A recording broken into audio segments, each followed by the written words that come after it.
Oh no, it's another isekai. That man and his merch.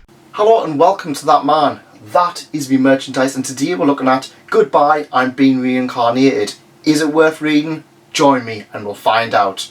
Now if you do like anime, if you do like manga, if you do like that kind of sort of stuff, please leave a like, please subscribe, it really helps out the channel, and we've got plenty more manga coming at you like a ram on a bus. Yeah. So, Goodbye, I'm Being Reincarnated is another title from Kodansha. It has been created by Kenji Saito and the art is by Parabora. Now, I did have a look into this and it's actually not a title that appears to be a light novel. I'm not 100% sure. Most of these series, when they kind of come out, they are just adaptations of light novels, but I couldn't find a light novel for this one, which was surprising, considering it's another isekai. Kind of. Now, how would you feel if you were told that you were the legendary hero? Pretty happy about it.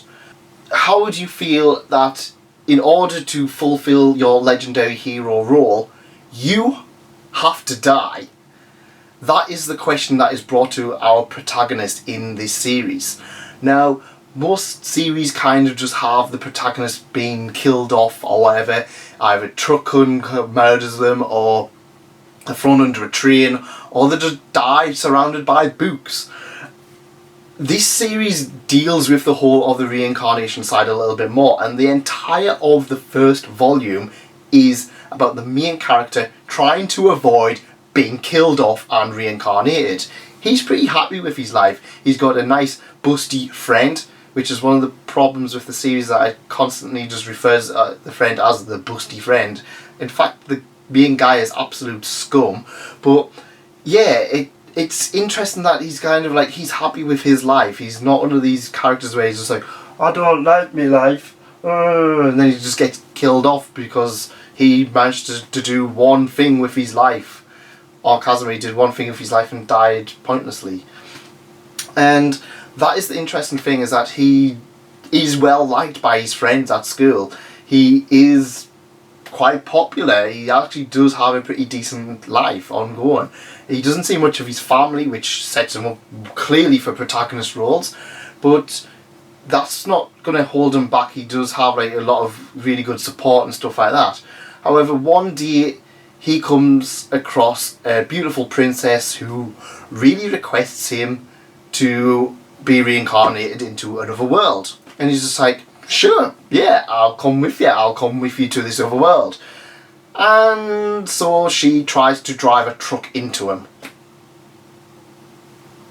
Yeah. So this essentially is the story of before the main hero is reincarnated into another world. He is actually actively trying to stop himself being reincarnated. The princess is absolutely insane. She is absolutely desperate to get him reincarnated, and he is being protected by the demon princess. So of course you've kind of got this thing in your head, well, of course the demon lord doesn't want the hero to be reincarnated, so he's going to protect the hero from being reincarnated by the princess who does want to be reincarnated, so he can save the world. And I thought that was an absolutely brilliant premise. The princess has a whole host of unique abilities. She can charm people, she can command people into doing her bidding. She is essentially a mafia boss ultimately, whereas the other character, the dark princess, the demon princess, she is usually that character, you know, that female character who is really powerful and really badass, and she's just like, I'll stop you from being reincarnated, and she's ultimately playing as the good guy. Of course you've got the best friend character, who's kind of mixed in, and she's kind of like, oh well, I want him to kind of realise that he's got reasons to stay and stuff like that, and I really like that concept. I actually genuinely enjoyed a lot of the things this series brought to the table. the hero actually genuinely is a hero. For example, he just kind of wanders into a schoolroom and he just starts taking stuff, and like, why would you take stuff? Why are you taking stuff? He's like, I don't know, I just kind of get the urge to walk into a house and just take stuff sometimes. And it's like, people are usually fine with is just rummaging around and stuff. Of course he's a pervert, so he rummages around in underwear, which kind of brings it down a little bit. A lot of the stuff is kind of brought out for like comedic effects. It's not one of those ones where it's just like, oh look, there's boobs. You do get that. Obviously they've got hot springs and stuff like that. The main best friend has got all the females have got big boobs really. So it's one of those series that you kind of have to kind of work with it a little bit. But so far it has been quite rewarding. Other stuff that I quite found was interesting. It's like he finds a sparkly spot on the ground, and someone's lost like the harmonica, and he's just like, oh yeah, it's there, sparkly spot, there you go. And then it's like, how did you do that? It's like, oh well, I've always been good at finding items.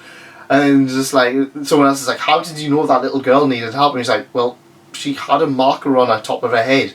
So we can clearly see that this guy is literally destined to be a hero, because he's pulling out all of these JRPG tropes into the real world and stuff like that. I don't know, I really liked it. I play a lot of JRPGs, and it's kind of just like that whole concept. I was just like, you know what, I like that. That's a good concept.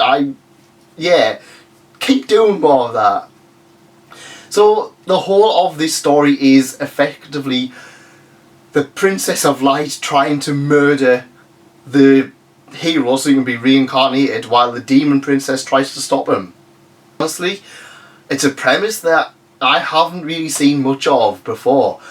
I don't know how much they go with it. Spoiler alert, they kind of finished that kind of thing off when it's towards the end of this first volume.